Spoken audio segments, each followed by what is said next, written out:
Having examined the major psychological theories of development, we will now explore the distinct stages of human lifespan from prenatal development to late adulthood. Human development is typically understood as taking place in stages, and each culture provides a particular set of norms regarding each stage. The prenatal period, typically time between conception and birth, is first. And this is a critical stage of development that spans approximately 38 weeks across all cultures. It's important to understand that during this time, a multitude of influences, either favorable or unfavorable, can shape the developing fetus. From the beginning, the developing embryo in a mother's womb can be exposed to all sorts of conditions. Environmental conditions refer to the mother's surrounding, which can range from beneficial to detrimental. Think about access to clean air and water, nutritional resources, and exposure to potential toxins. Prenatal care is the quality and accessibility of prenatal care services that play a vital role. So, regular checkups, screenings, and professional guidance can significantly impact the health of both the mother and the developing baby. Cultural norms are the cultural beliefs and practices surrounding pregnancy and childbirth, and these can also influence prenatal development. These norms can dictate dietary habits, healthcare choices, and social support systems. Finally, we need to acknowledge the significant global issue of unsafe abortions. These procedures pose serious risks to maternal health and can have devastating consequences. Ensuring a healthy and supportive prenatal environment is essential for the well-being of both the mother and an unborn child. And while attitudes towards pregnancy differ across culturally, the foundational biological processes remain consistent. In collectivist societies like Malaysia and Singapore, pregnancy is often viewed as a family-centered event. There's active participation from extended family members, emphasizing the community's role in supporting the expectant mother. Conversely, in individualist societies, pregnancy tends to be more of a private affair, with less direct involvement from the extended family. And this difference underscores how cultural practices and personal preferences can significantly vary. Moving on to preparation for childbirth, there's a focus on holistic readiness. This involves physical, emotional, and mental preparation. Regular prenatal checkups are crucial for monitoring the health of both the mother and baby. And expectant parents often attend education classes to learn about the labor process, pain management techniques, and newborn care. Creating a birth plan is another important step. The plan outlines the parents' preferences, including pain relief options, who will be present during labor, and the desired birthing environment. And so a strong support system is essential. This includes both emotional and practical support, such as comfort, encouragement, and assistance with meals, chores, and childcare. Finally, the prenatal period is a time of anticipation and bonding. Expectant parents focus on preparation and bonding, staying informed, and working together to welcome their child. And there are cultural variations in approaching pregnancy and the universal importance of preparation, support, and anticipation during this transformative period. And then comes the baby, right? So infancy spans from birth to approximately 2 years of age, give or take. And this is a period of rapid development characterized by the acquisition of initial motor, cognitive, and social skills. Newborns require total care, highlighting the profound influence of environmental and social conditions on their life, health, and emerging personality. The environment and social conditions in which a child is born play a significant role in shaping their life, health, and even their personality. So factors such as access to health care, nutrition, and social support can greatly impact the outcomes for infants in different parts of the world. It's important to recognize that infant mortality rates vary dramatically across the globe. These differences are often tied to socioeconomic and political conditions. For instance, consider the stark contrast in infant mortality rates. Sierra Leone has the highest rate at 105.3 deaths per 1,000 live births, while Iceland has the lowest at 0.927. The United States has a rate of 5.2, and China is 7.5. And these statistics have been sourced from a 2024 and 2025 set of CDC and Global Trends reports. So, understanding these variations in infant mortality rates shed light on the importance of addressing social inequalities and improving access to health care and resources for infants worldwide.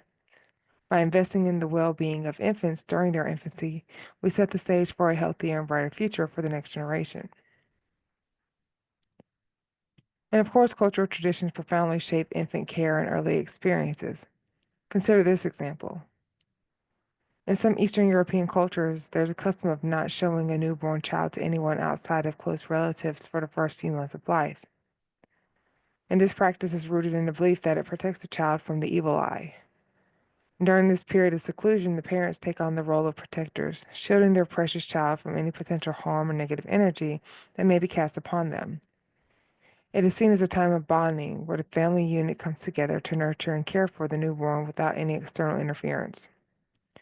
The infant is cradled in a cocoon of love and safety, surrounded by the familiar scents, sounds of their closest kin. And this tradition not only serves to safeguard the child, but also to reinforce the ties that bind the family together, creating a strong foundation for the child's future growth and development.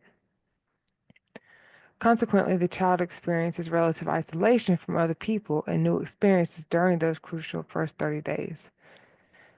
As the month draws to a close, the family eagerly anticipates the moment when they can proudly introduce their little one to the world. It's a joyous occasion marked by celebrations and blessings as the child's welcomed into the community with open arms. And this cultural tradition highlights the importance of family, protection, and unity in the early stages of a child's life. And so, a question to consider is important to reflect on the potential impact of such practices on a child's psychological development. What are the possible consequences of this early deprivation of social interaction and environmental stimulation, if any? Now, childhood spans from approximately age 2 to 11 or 12, and this is another crucial stage in a person's life where various factors play a significant role in shaping their development. Parental styles are strongly influenced by cultural values. Research indicates that collectivist cultures tend to correlate positively with authoritarian parenting styles, which emphasize the strict demands, behavioral control, and sanctions. In other words, authoritarian parenting methods are more prevalent in predominantly collectivist societies compared to individualistic societies. Beyond the individual experiences and relationships, the overall quality of life holds immense importance. Access to nutritious foods, adequate living conditions, quality of education, and healthcare services are also pivotal in nurturing a child's growth. Moreover, the environment in which a child grows up, whether it's free from violence and provides a sense of security, also impacts their well being. The presence or absence of positive influences can greatly influence a child's emotional, mental, and physical development. Therefore, it's essential for communities and societies to prioritize creating a supportive and nurturing environment for all children. And by ensuring that they have access to the necessary resources and care, we can help them thrive and reach their full potential. Obviously, childhood is a period of continuous growth, learning, and development. Young minds are like sponges, absorbing information and experiences with curiosity and wonder. So, as children navigate the world around them, their thought processes are in constant state of growth and development. During early childhood, children's thinking is characterized by wishful and fantastic elements. Their thoughts are often shaped by their observations, interactions, and the guidance of their caregivers and educators. Young children often struggle to distinguish between reality and fantasy, frequently blending the two. While they do test their thinking against reality, they often still believe in magical power of their ideas. And they're constantly asking questions, seeking to understand how things work, why things happen, and what the world has to offer. Through play, storytelling, and social interactions, children develop their cognitive abilities, communication skills, and emotional intelligence. As children progress into middle childhood from about age 6 to 12, they continue to develop both their thinking and social skills, building upon the foundation laid in earlier years. Their thought processes become more sophisticated and nuanced. They begin to make connections between different ideas, form hypotheses, and solve problems through critical thinking and reasoning. Overall, childhood is a crucial period in shaping one's thought processes and cognitive abilities. It's a time of immense growth and learning and discovery, laying the foundation for future intellectual development and lifelong learning. Their cognitive development is influenced by various factors, including genetics, environment, education, and life experiences. And there are two models that help explain how childhood experiences shape behavior later in life. The suppression facilitation hypothesis suggests that behaviors that are discouraged within a culture during childhood, such as violence, tend to be seen less frequently in mental health settings. For instance, if a society strongly punishes children for violent behavior, we would expect to see fewer violent mental patients. And this model also posits that behaviors that are rewarded will be seen excessively.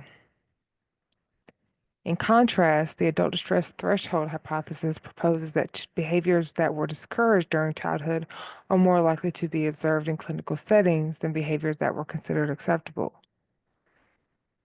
In essence, this model suggests that early suppression of certain behaviors can lead to later psychological distress and manifestation of those behaviors in clinical context.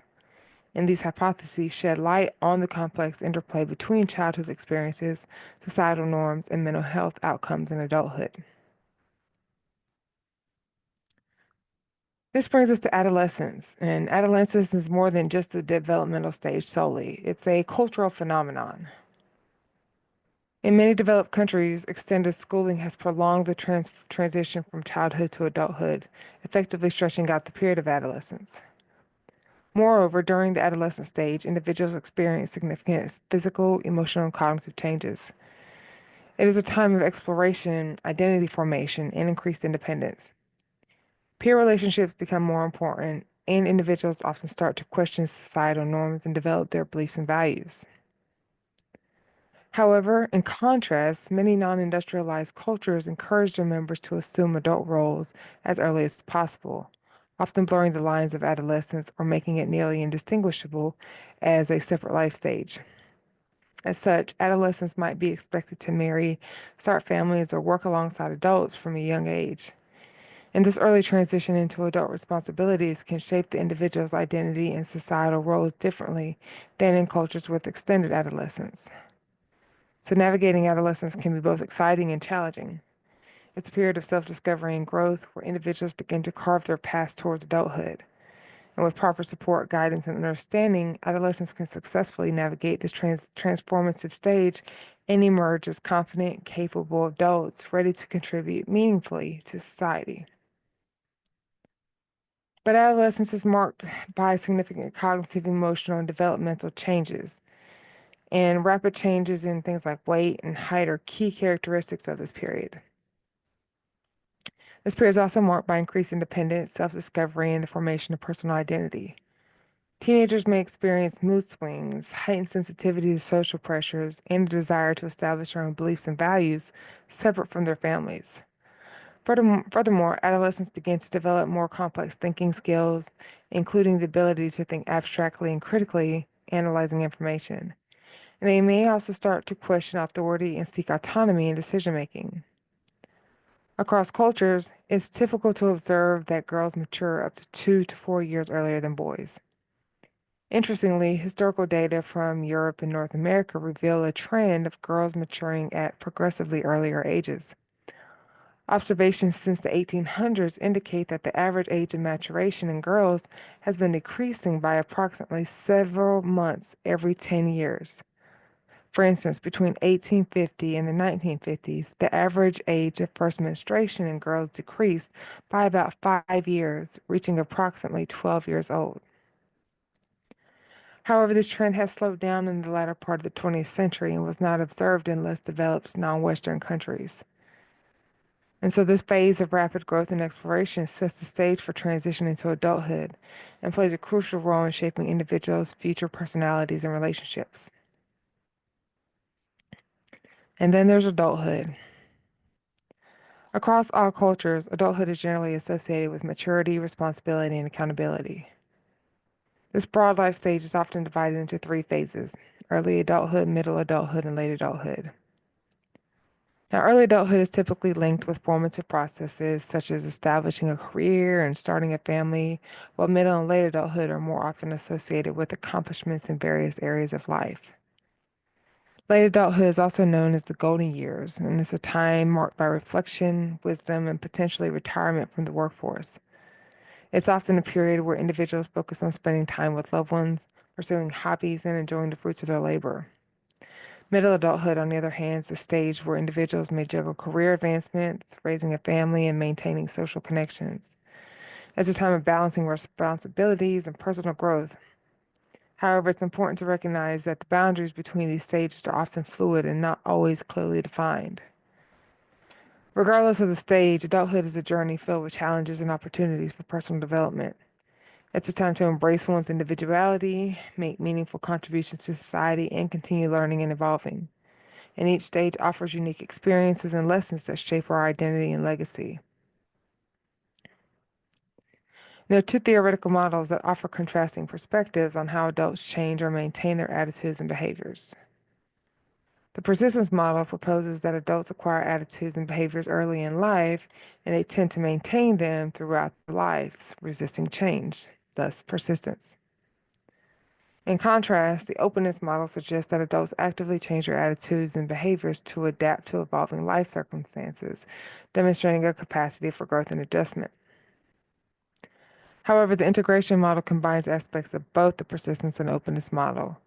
It acknowledges that while adults may hold onto certain attitudes and behaviors acquired early in life, they are also capable of adapting and evolving in response to new experiences and circumstances. And this model emphasizes the idea that personal growth and development involve a dynamic interplay between maintaining core beliefs and values while also being open to new perspectives and insights. In this model, individuals are seen as capable of both consistency and change, with the understanding that personal growth is a lifelong journey that involves a balance between staying true to oneself and being receptive to growth opportunities.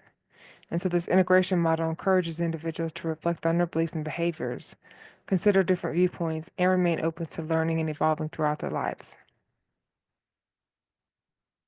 And so, we have to ask, how do societal expectations shape our understanding of intelligence and wisdom in adulthood? And because adulthood is often associated with things like wisdom, and there's a societal expectation that maturity brings increased wisdom. However, our perception of adult intelligence is influenced by societal expectations. For example, fluid intelligence, which is characterized by quickness of thinking and the ability to form concepts, think abstractly, and apply knowledge to new situations, is highly valued in Western societies. In these contexts, speed of thinking is often seen as an indicator of success. In contrast, crystallized intelligence, which represents an individual's accumulated knowledge and experience, is often perceived as more important than quickness in many non Western societies. In these cultures, experience is valued over speed. It's important to acknowledge that many individual circumstances and social factors can influence an individual's crystallized intelligence. And as we move through adulthood, our lives are marked by a series of significant transitions. Life transitions in adulthood are inevitable and come in various forms.